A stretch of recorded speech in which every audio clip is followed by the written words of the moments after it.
Life isn't a one-man battle. It takes a collective to build true legacy and freedom. Things that will last for generations to come. Hello everyone, and welcome back once again to Cosy Reads. I hope you've all been keeping well. I hope you enjoyed the last video with a different narrator. So we might be seeing more of that other narrator every now and again, but I just thought to mention it in this video. So welcome back to part 6 of the series, Nexus of Outliers.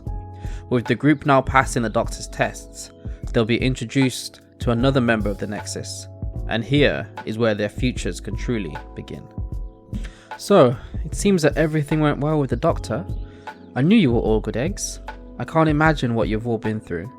It must have been terrifying to live in fear for so long, but now, with us, you'll be protected. While we cannot promise you that we can keep you protected forever, we will do our best to protect you for as long as we can. With that, I am more than happy to give you your new documents that showcases you are now officially one of us. Oh, and I can't forget. A tentacle then stretched and carefully wrapped itself around the sweet jar. These are for you. Take as much as you would like. Just don't take all of them, Cassie said with a wink, as she handed the jar to the children. The children were ecstatic, and they each took a handful of sweets. The parents looked on at their kids with a smile. It's moments like this that help you to forget, even for a minute, about all the bad things that are going on, and instead you can just focus on the good and happiness of life. After their encounter with Cassie, the group were then led by Locke to another section of the Nexus known as the Estates. This area was run by an individual known as the Manager. He was an older gentleman, tall but a bit portly. He was human looking with greying hair and a three-piece suit. He had a warm and welcoming face, which the group noticed as he beckoned them over.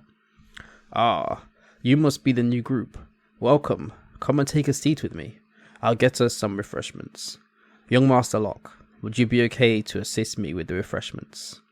The individual said before seating the group and heading over to the refreshments with Locke.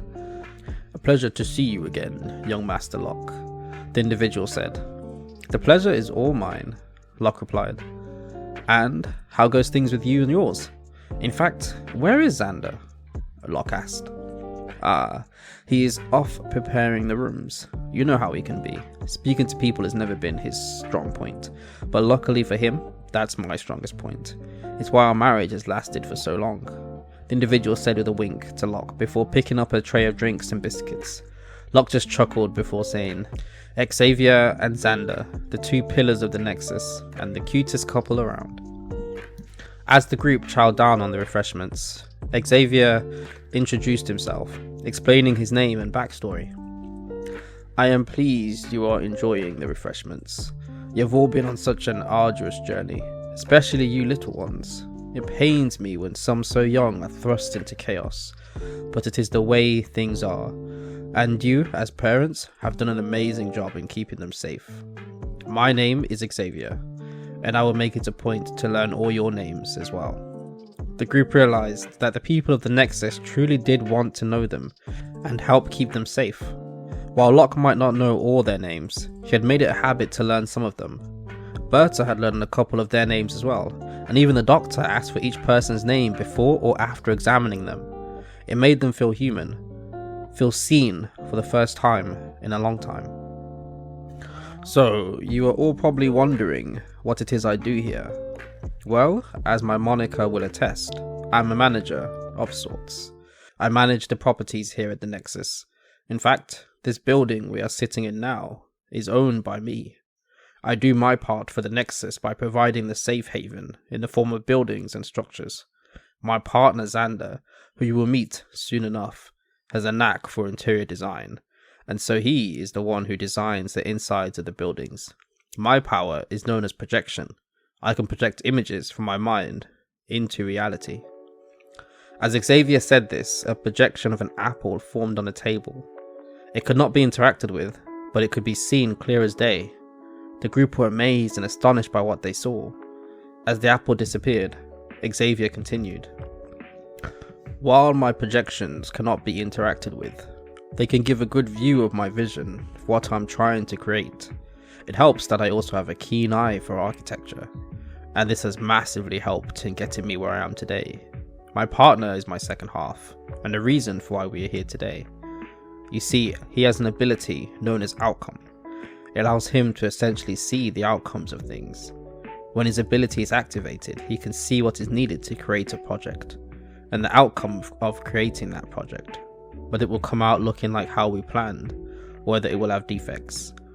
We have been together for so long we are almost in sync. I see the projection, he gives the outcome, and from there we know whether a project will be a success or not. So that is a bit about us. Now on to yourselves. Here at the Nexus, we provide housing for anyone who might need it.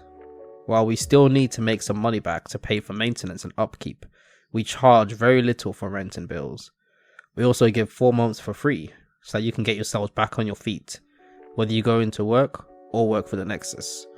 From there, after those 4 months, you would pay a little bit more on the rent for the next 4 months, to pay back a little bit for the last 4 months. This is not mandatory, however, and if you have the money, you are more than welcome to start paying from the beginning. Not everyone takes our properties, as they sometimes have somewhere to live, but they will always be here for whenever you need them. Xavier explained. The group looked around to each other, tears welling up, as this was what they were hoping for, a place where they can live, a secure place where they no longer have to keep running, a place where their kids can be raised without fear or having to hide. This place can be home, and they will do everything they can to support and make sure this place is kept safe for their children. And that brings chapter 6 of this series to an end. I hope you've all enjoyed this chapter and let me know what you thought of it. With the group now being accepted into the Nexus and meeting the manager, they'll finally be given a home and a place to set up roots. Whether this will become a permanent home, only time will tell, but for now they have a place to stay, to keep them warm and safe. With the group now settling in, we'll learn more about the Nexus and the other members as time goes on. But until then, I hope you have all sufficiently warmed up and that this story has brought you some level of comfort.